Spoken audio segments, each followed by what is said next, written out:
Good morning, everyone. Happy Tuesday. Welcome back to my channel. And thank you so much, everyone, for being here with me today. Here's your daily news report and fourth stimulus check update. Lawmakers in the Senate are about to finish negotiations on the infrastructure bill. $1,000 bonus payments are going out to eligible Americans. This Friday, I will be giving away more Amazon gift cards. You can enter the giveaway by subscribing to my channel, leaving a comment below, and liking this video. Senators in the White House were locked in intense negotiations on Monday to salvage a bipartisan infrastructure deal, with pressure mounting on all sides to wrap up talks and show progress on President Biden's top priority. Despite weeks of closed-door discussions, senators from the bipartisan group blew past a Monday deadline, which was set for agreement on the nearly $1 trillion package. Instead, they hit serious roadblocks over how much would be spent on public transit and water infrastructure, and whether the new spending on roads, bridges, broadband, and other projects would be required to meet federal wage requirements for workers. They are also at odds over drawing on stimulus funds to help pay for it. Republican negotiator Senator Rob Portman of Ohio, who took the lead in key talks with a top White House aide, insisted the bipartisan group was making progress. Senator Portman told reporters at the Capitol, "This is heading in the right direction. It is a big, complicated bill." President Biden struck a similarly upbeat tone, telling reporters at the White House he remained optimistic about reaching a compromise. This is a crucial week after more than a month-long of negotiations since President Biden and the bipartisan group first celebrated the contours of the nearly $1 trillion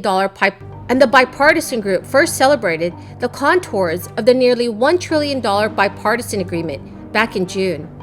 And senators were warned they could be kept in session this weekend to finish the work. That to expire in September. Now, we all know the pause was put in place at the beginning of the pandemic. It was already extended once by the president. It's proven to be one of the most effective steps that the government has taken to help Americans get through the health and economic crises created by COVID-19. That's why last month, Senator Warren, Representative Presley, and I, along with many of our state, Senate, and House colleagues, sent a letter to President Biden asking to extend this pause to give Americans more time to get back on their feet. COVID created severe hardship for some, threw many others off their stride. To make borrowers repay their debts now would be unfair, would be harsh, and in many instances would be cruel. People were thrown off their stride by COVID. Give them a chance to recover. Wait till the spring. That's all. Well, that's not the only thing we're asking, but that's the first thing we're asking.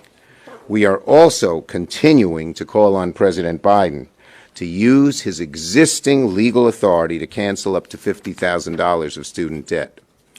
This pause has actually shown how important canceling student debt is to borrowers and to our economy.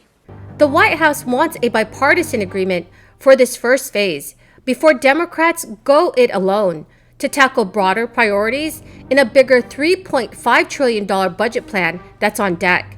A recent poll found 8 in 10 Americans favor some increased infrastructure spending, and that the current package could be a political win for all sides as lawmakers try to show voters that Washington can work. Securing the bipartisan bill is also important for some centrist Democrats before engaging in the broader undertaking. But as talks drag on, anxious Democrats who have slim control of the House and Senate face a timeline to act on what would be some of the most substantial legislation in years. Senate Majority Leader Chuck Schumer wants progress on both packages before the August recess, and he told senators to brace for a Saturday or Sunday session. White House Press Secretary Jen Psaki said President Biden himself worked the phones all weekend, and the administration was encouraged by the progress. But Psaki acknowledged time is not endless. The bipartisan package includes about $600 billion in new spending on public work projects, with broad support from Republicans and Democrats for many of the proposed ideas. Yet, there was little to show Monday after a grinding weekend of talks, putting the deal at a risk of stalling out. The Democrats in the White House had sent what they called a global offer to Republicans on remaining issues this past Sunday. But then Republicans rebuffed the ideas, saying the new proposal attempted to reopen issues that had already been resolved. And this is according to a GOP aide who was also granted anonymity to discuss the private talks.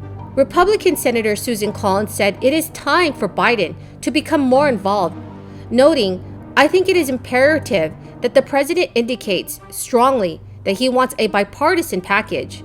So what are your thoughts on this, everyone? Please leave your thoughts in the comments section below. Some states and local school boards are using federal stimulus money to give a one-time $1,000 bonus payment to teachers as a way to thank them for their efforts during the crisis. It also is to help retain teachers and staff, as educators have had to balance virtual and in-person teaching while schools opened and closed. So far, the states of Michigan, Georgia, and Florida already have dispersed or agreed to send payments to their teachers. The state of Michigan sent out $500 in hazard pay bonuses for teachers and $250 for staffers at the end of February, costing the state $73 million. The state of Georgia issued a $1,000 retention bonus in March to about 230,000 K-12 public school teachers and staffers. The money came from the $660.6 million in stimulus money that the state received, and the program will cost about $230.5 million. Florida proposed a similar payout to teachers and principals in March. As part of the state budget, an estimated 175,000 teachers and 3,600 principals in the state will start receiving a thank you bonus of $1,000 next month, but other school staffers were left out. The money for these bonuses came out of the $260 million in federal stimulus money. And the U.S. Department of Education this week told Florida education officials that using stimulus relief for this would conflict with federal guidelines for aid spending. However, according to a report, the Florida governor still expects Florida teachers to receive the $1,000 payments when the school year begins. So the states of California, Colorado, Tennessee, and Texas also have deliberated about the use of these bonuses for teachers. Meanwhile, a bill in the state of Hawaii to give teachers a one-time $2,200 payment was vetoed by the governor.